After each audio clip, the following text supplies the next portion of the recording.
Take another photograph and document a life that's right. And ways consist of simple things, the days of black and white.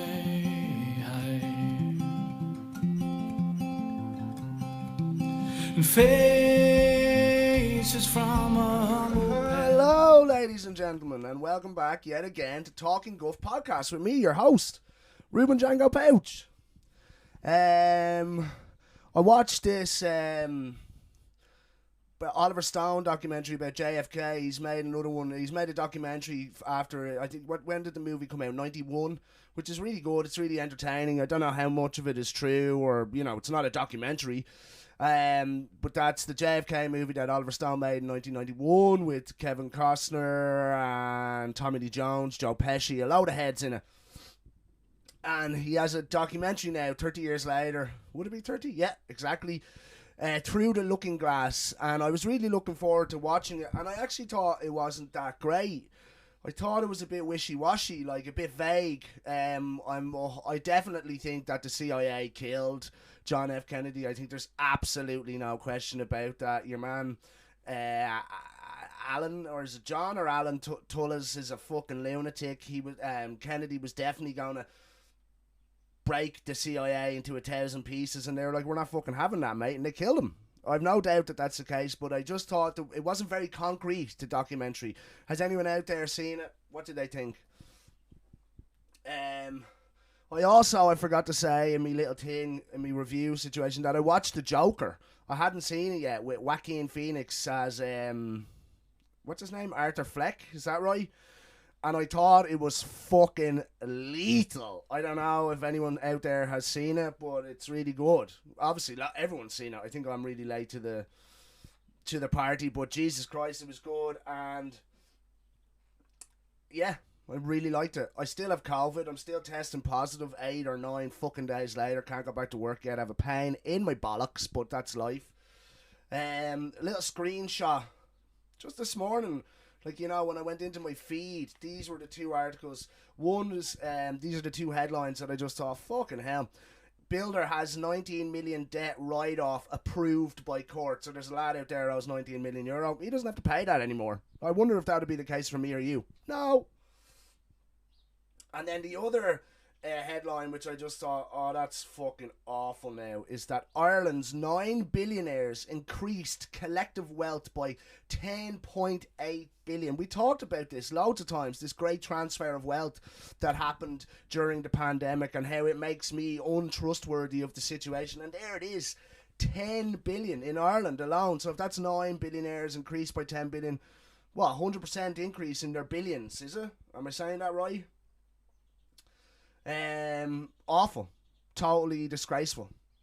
Carry on, and we'll tie that into a couple of bits later on. Like, how is this possible even? Like, I know, or two things I saw recently. One was this guy called Derek Moran up in Louth, who was setting up a GoFundMe page, help us help them, and I saw a TikTok video of him originally, and he was like going, yeah, I'm going over there, and I'm going to bring a load of money and buy food and water and give it to people and all. And straight away, because underneath, you know the way, because it tells you on a TikTok video or an Instagram reel what the music is, and it just said emotional piano music. And I tell you, I thought the whole thing seemed a bit weighted straight away. And another part of me was just thinking, bro, they don't have that stuff. Like, there's no point in you going over there to buy that stuff and give them to them. It's not like they just don't want to go down to shops. It's a fucking war zone. They have no water. They have no food. You gotta bring that shit, bro. Hi guys, just wanted to let you all know that we arrived safe and sound here in Poland. We just wanted to come on and thank you all for your lovely kind donations, lads. You know, it's going to be well needed to help out the Ukrainian people. You know, from essentials, food, water, blankets for children, clothes, you know, anything that we can buy. So I want to just please, you know, put it out there that all donations are welcome, guys. If it's a 50 cent, a euro, anything at all, it's going to go a long, long way to help these people. Yeah, so we just wanted to do a quick video. I'm going to let you know that we're going to do a TikTok every day on the ground and let you know what we're doing and keep you up to date with everything that's going on here in Ukraine. Yet again, I just want to thank you all for your kind support. Slava Ukraine. Starvin Ukraine. But then it was like, potentially, it's turned out this guy's full of shit and he's up in the woods outside of Loud there putting videos on TikToks, or on TikTok. Like, I definitely saw a TikTok video where he's just like, shit's hitting the fan. Is everyone alright? And it's just him and two lads in the woods, and it looks like it could be in Ireland. And So shit's hitting the fan. You alright? Yeah? You hear the air? Huh? Plane. You alright? Yeah? Yeah?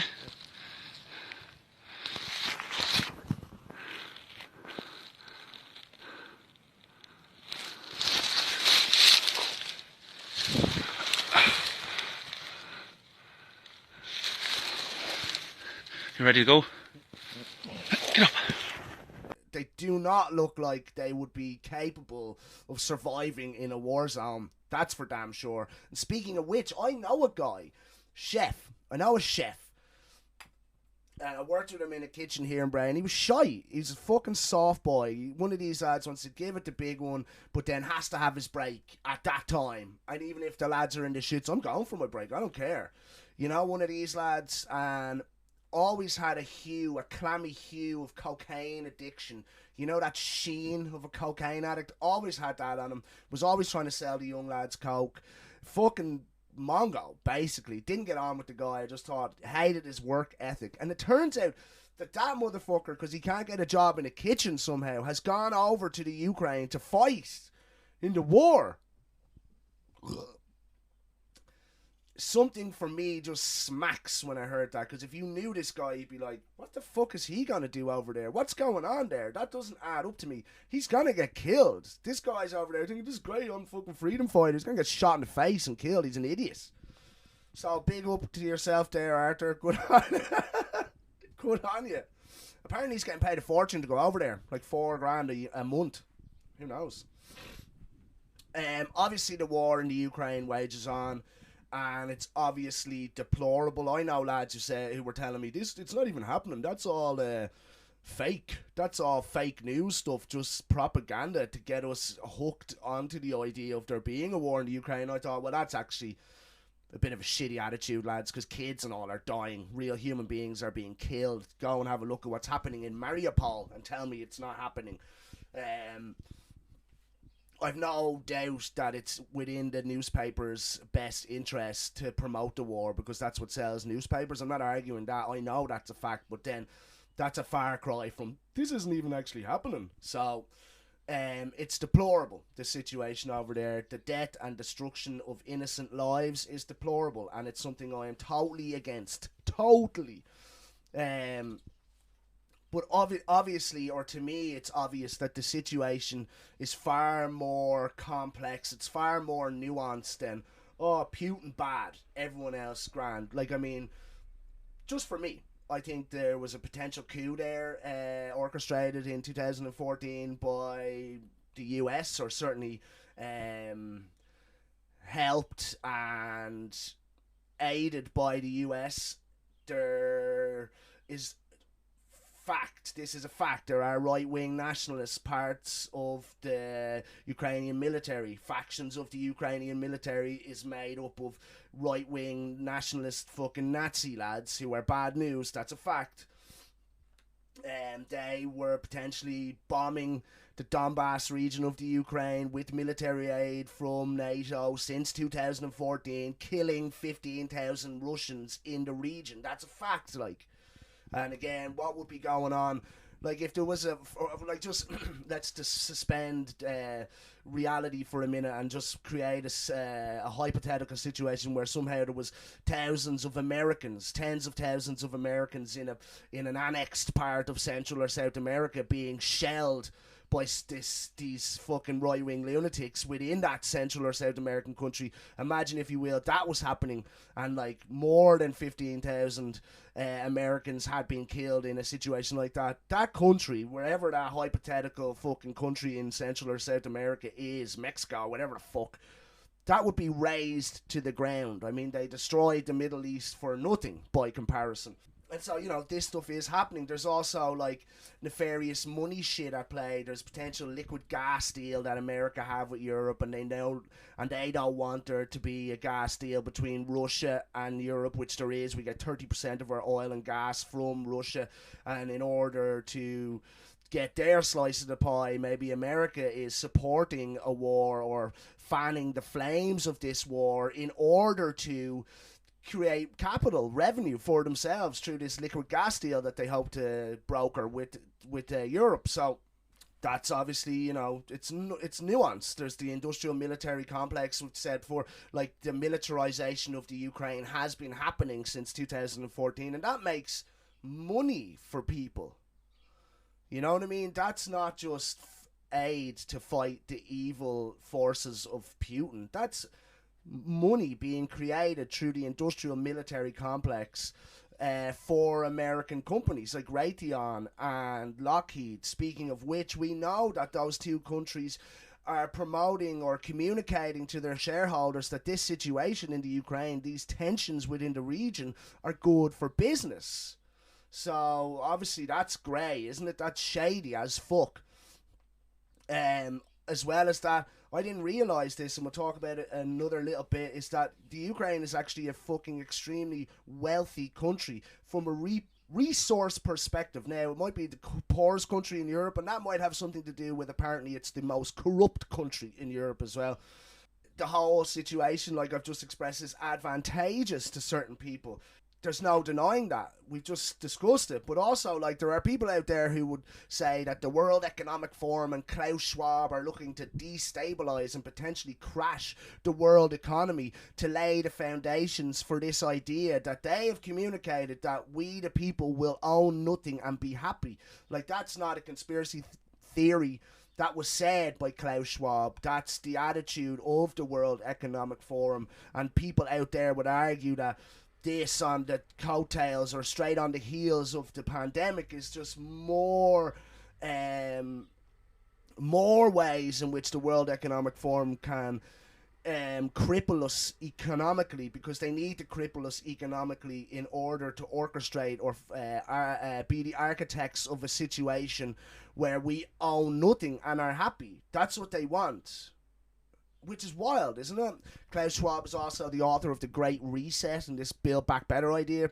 But if you look into the World Economic Forum and what they've been up to and the sort of stuff they've been talking about since before the pandemic and before the war in Ukraine, it's fucking terrifying, really. And so I don't know if I'm there yet. I don't know if this is all applied to destabilise the economy so the World Economic Forum can wade in and make sure that we own nothing and are happy about it. But definitely what I do know is, because we've just talked about it, like the liquid gas situation, the industrial military complex, the fact that there's a serious amount of resources available in the Ukraine, this makes it obvious to me that it's advantageous to someone. And I don't trust that. Just like with the COVID thing and the, we saw a massive transfer of wealth. We saw the most lucrative pharmaceutical product of all time be created and prospered from. And when that happens, when big money is involved like that, I have no trust for the situation. And I suppose the same, I could probably say the same for the players of this situation. Like, I have no trust for Vladimir Vladimirovich Putin. I've no trust for Boris Johnson. I've no trust for Macron, Biden, and Zelensky. Like, I don't trust that Zelensky lad for 1 second. I've said before, you're talking about one of the most resource wealthy countries in the world. They have a huge supply of lithium-ion, oil, gas, fucking aerospace titanium. They have the most fertile land on planet Earth. They could literally feed 600 million people from the Ukraine alone. It's the breadbasket of fucking Eastern Europe or whatever. And somehow in the middle of that is this guy Zelensky, who 4 years ago was a actor. He was the star of a popular telenova series on television. And I suppose when I look at that, just even at a glance, if we saw that anywhere else, we'd be like going, that's a fucking... He's a puppet. That's some sort of manifestation of corruption, surely. Like, if we saw that anywhere else, we'd be like, give us a break. How does this guy who has nothing to do with politics all of a sudden become the president? He's the multi-millionaire president of the fucking most corrupt and one of the wealthiest resource countries in Europe. It just doesn't add up. And so if you want me to trust that guy, then no, I'm sorry, I can't. And I actually think he's a manipulative little wanker. And he, like, only today, through some Zoom call with the doll or whatever, has put it out there internationally that, oh, Ireland's not neutral. Ireland supported Ukraine from the very start, but he put it out there. Ireland is not neutral. And we'll talk about at the very end of this podcast why I think that's one of the most dangerous situations we could have for our people. You know, like I said, he's a potential puppet, marred with corruption allegations, and I think he should keep our name out of his mouth. Like, I think Ireland should condemn all acts of warfare and support no one on either side. Do you understand what I'm saying? Especially when it's not as black and white as people would like you to believe. It's far more nuanced and complex than anyone is willing to communicate. But then I'm just like, no, sorry, I don't trust any of you fuckers. And at the end of the day, this is not to serve us, and so let's have a chat about that. Because as per usual with this situation, same of sort of all of the mandates for coronavirus and that sort of shit, but as per usual, this is it's the ordinary sort of working class people who will suffer from this situation on all sides. Like I've said, what's happening to the Ukrainian people is deplorable. I condemn warfare, death and destruction. I think the prohibition of warfare is the only way for the survival of humanity, and I think if we avoid a nuclear holocaust from this situation, which is very fucking real shit, like, we could be looking down the barrel of that stuff if people can't park their egos and their short-sighted greedy ends. We could be looking down the barrel of fucking nuclear fallout, and everyone dies in that situation. Go check out a documentary called The Fog of War and try and get an understanding of the realities of that situation. Everyone dies. This isn't like the Second World War, an obvious duality of good versus evil. This is some horrible fucking finance dictated proxy shit, and you know, there won't be a fucking a movement of troops throughout the fucking mainland Europe and some awful war, which would be bad enough. It'll just be like boom, nuclear fallout, everyone dies. But if we survive that, if we manage to avoid that, we could be making the place, planet Earth, a fucking really unbearable place. We could still run afoul of the fallout of this war. This war has turned into a sanction war, which for me is total hypocrisy. And in fact, there's hypocrisy on all sides and throughout every facet of this situation. But this sanction stuff, I think, is totally hypocritical, because there's no sanctions, like, let's be honest, on the US implemented by Russia for the destruction of the Middle East, the destruction of Central and South America, you know, Iran, as far back as the 50s. That's what America have been doing. This is what they do. They destroy democratically elected governments, and there's no sanctions put in place against them motherfuckers. Biden was on the telly talking about the freezing of assets of Russian oligarchs who have benefited from this tyrannical regime, and full of vitriol and fucking indignation. But the reality of it is that you people in the US benefit financially from the destruction of people and places all over the world. That's all you do. The industrial military complex has generated trillions of dollars in the Middle East alone in the last 20 years, and where you killed millions of people. You want to talk shit about people benefiting or profiteering from tyrannical regimes? Get the fucking boat. And how can we just sit there and listen to that? How come no one can call those motherfuckers out on that stuff? I can't get my head around that. The thing that upsets me about sanctions is that all they do is fuck the lives of normal everyday people like ourselves. Like, Biden is not going, Biden and Boris and Macron and all these cunts, even Putin and Zelensky, they're not going to feel the effects of sanctions in their life. It's not going to affect them in any way. The other side of it is that apparently they're not working. Apparently Russia is fine from a financial situation. They put measures in place previous to the invasion to deal with any potential sanctions. And the ruble has bounced back. And so, as it happens, as it stands, these sanctions are serving no one. And they're not helping us in any way to end the war in Russia and the Ukraine. And on the back of these sanctions and war in general and even COVID, like inflation and the cost of living is going through the fucking roof.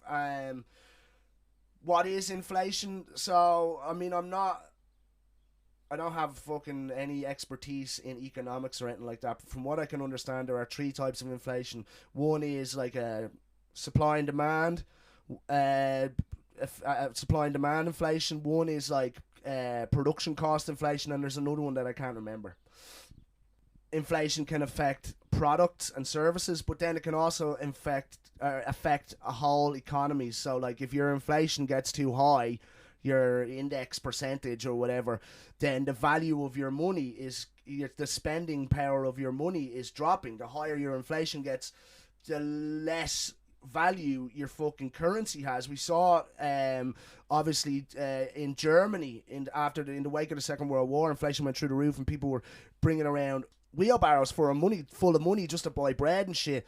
And that created a situation where populist leaders such as Hitler was, through the disenchantment of the people, was able to take power and then wage a war and create the Holocaust in the Second World War. And so that's obviously bad news.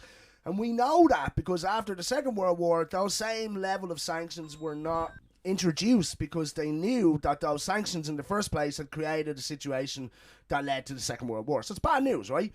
We can have, like I said, you can have inflation on products and you can have inflation on the whole market. And right now we're seeing inflation for the whole market rising. And I think it's going to be higher this year than it's been in 40 years, 6.7 to 7%, apparently. So in general, like inflation, etc., can fuck with the cost of living. It can fuck up our financial markets. But one thing, and I've seen this, in fact, I should say, through an ESRI report, which is, I think, the Economic Social Research Institute. It's either the Economic or the Enterprise and Social Research Institute of Ireland. And they were saying that inflation would go up to the aforementioned 6.7 to maybe 7%, a level we haven't seen in 40 years. Energy costs are going through the roof as a result of the war and even as a result of COVID. I suppose the way in which COVID affected inflation was that the production costs went through the roof because of staff. Basically, we were having a staff crisis throughout the world there at the tail end of the COVID situation, and that kicked off this inflation in the cost of living and general market inflation.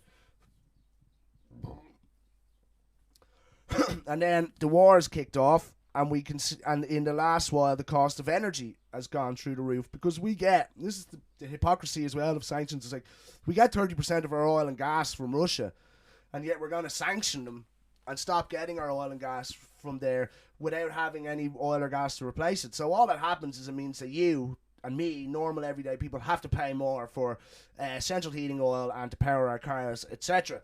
And then obviously the price of goods and services increases across the board because we need fuel to produce and distribute these things. So another living cost that is rising rapidly and could get really bad in the next while is the cost of food. Now, food has been getting more expensive, whether or not we realize it. I'm pretty sure we've seen little incremental changes in the cost of food in our local supermarkets. We've also seen that there isn't so much of A, B, and C on the shelves in the last while, and that's multifaceted. And the ESRI report discussed certain parameters of that situation.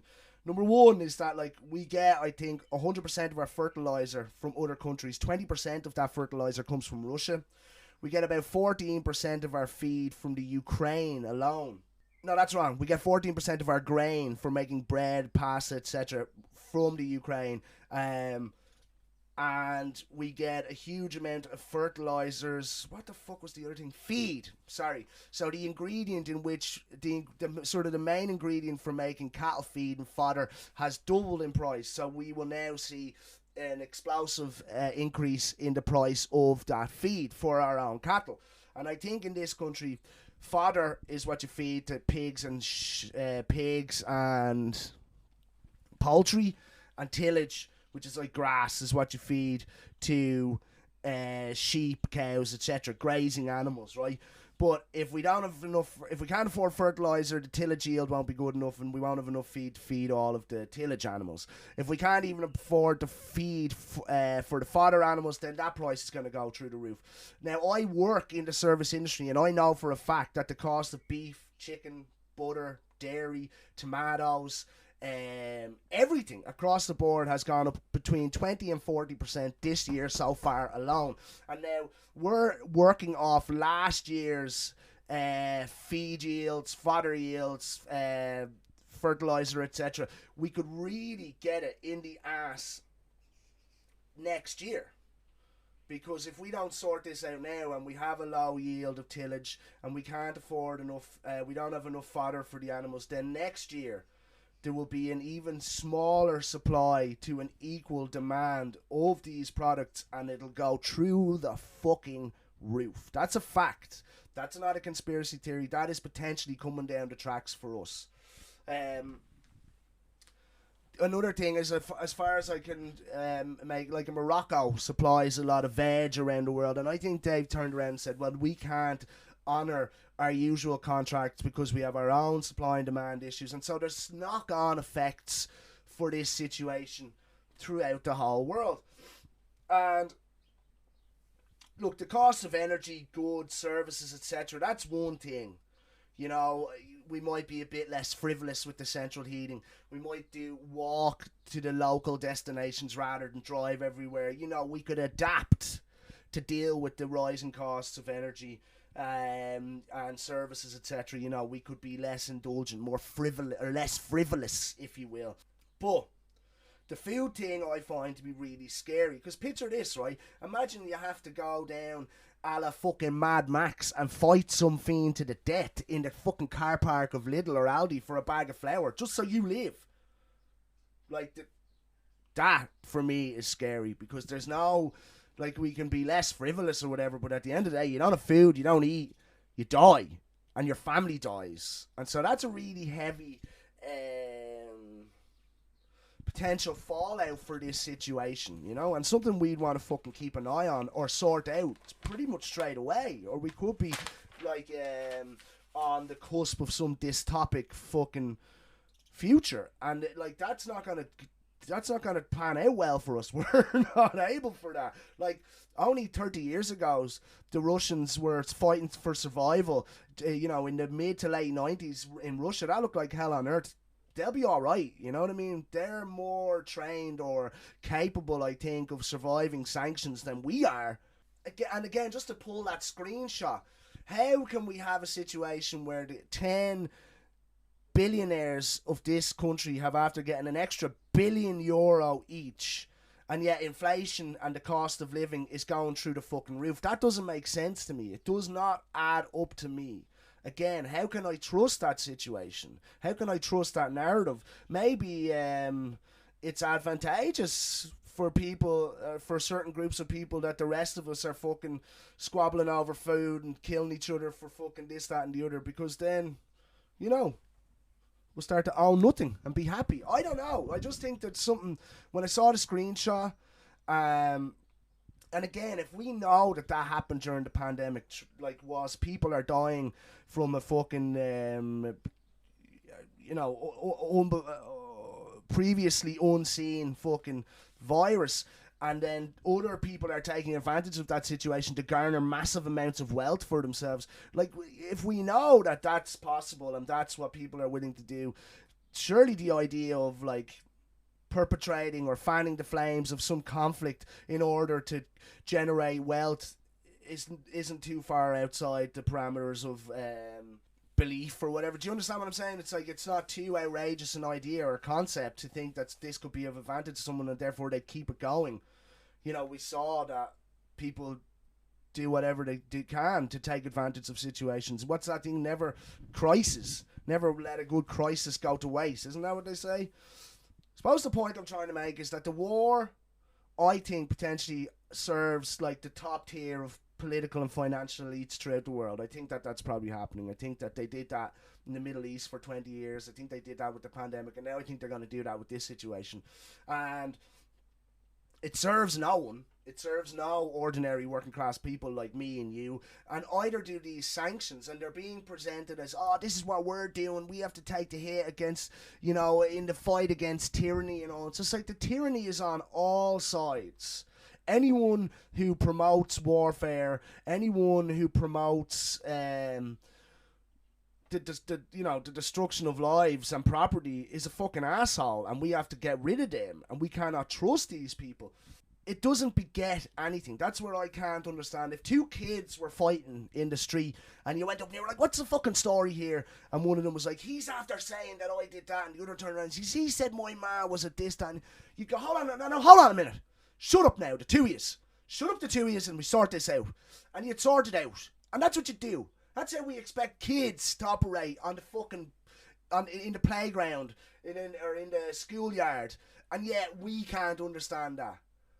No one benefits from this situation, and the parameters are all bullshit. You're all dirty, nefarious bastards with your dirty fat fingers and fucking dirty pies. And don't try and give it the big one. Don't be coming over all righteously indignant. Take responsibility for the fact that your actions, you top tier fucking financial and political elites, your actions kills people, innocent people on the ground. And don't try and sell us a false narrative. It's bullshit. Just sort the fucking shit out, will you?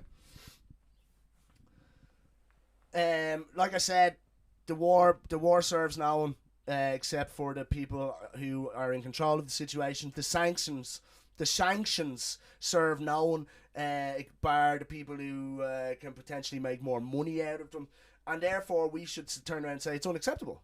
We no longer accept this situation. You should write to your local representative and say we don't agree with war and the militarization of mainland Europe in any way. We're totally against it. And as our elected officials, you should communicate that on the world stage, that Ireland says no. And we condemn all violence, we condemn all brutality, we condemn all warfare, and we look at it with a transparent fucking 2020 vision, and accept none of your indignation and your bullshit and your falsehoods. We won't have it. Like I said, that guy, Zelensky, put it out there that Ireland's not neutral. They support us, and I think that that's bad fucking news. And I don't want to be used or manipulated by that guy for him to get into NATO or the European Union or whatever the fucking little bit of trickery is. I don't want to be a pawn in his game. And the most important thing to me in this country is our neutrality, and real, like, fucking totally unbiased neutrality. Just like we think what Putin is doing there is unacceptable and we condemn it. We think what these right-wing nationalists have been doing in the Donbass region is unacceptable. We condemn it. We're not going to pick sides. We want to encourage diplomatic resolution to all of these situations, because at the end of the day, either people in real time on the ground in those places fucking die or have to flee their homes in the most brutal of fashion, or people all across the world deal with the fucking crippling financial resolutions to this situation, and none of these are acceptable. The war doesn't serve anyone, and we are the people who it doesn't serve are in a majority, and we should therefore communicate, and fervently so, to the minority that construct these situations out. It's unacceptable, we're not having it anymore, and the neutrality of Ireland is paramount. We don't want to go further down the path of fucking warfare. We're not into it. I'm not going to fucking fight a war for anyone. My young lad isn't going to fight a fucking war for anyone. There are only two groups of people in the world today: the haves and the have-nots, the fucking architects of these situations and the victims of these situations. That is it. And I will not, like I said, no war. No to NATO, no to all wars, peace and love to all fucking human beings, peace, love and goodwill. Take that forward. Express to your local representative that anything apart from that is unacceptable. Woo! Listen, I love yous. I hope yous are doing well. I hope everyone's not stressing too much. Because another thing is, like, on a fucking mental, from a cognitive perspective, for a mental health perspective, I'm fucking exhausted at this stage. I've had it up to my neck with fucking fear and worry and fucking and whatever. Fear and worry for my kid and his generation of young'uns, little halflings coming up. They don't deserve this. Much like the fucking poor, fucking murdered people of the Ukraine, etc. They don't deserve this. No one deserves this. We as human beings deserve better than this, and we shouldn't allow ourselves to be pushed around anymore by fucking sociopathic architects of big business and misery. It's not cool. It's not happening. Peace and love. Have a good one. Take another photograph and document a life that's right. And ways consist of simple things, the days of black and white.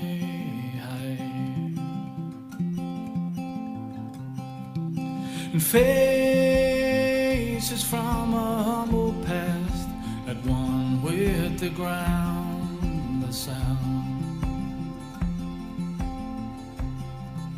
and bring me back to that time these modern folks are hound.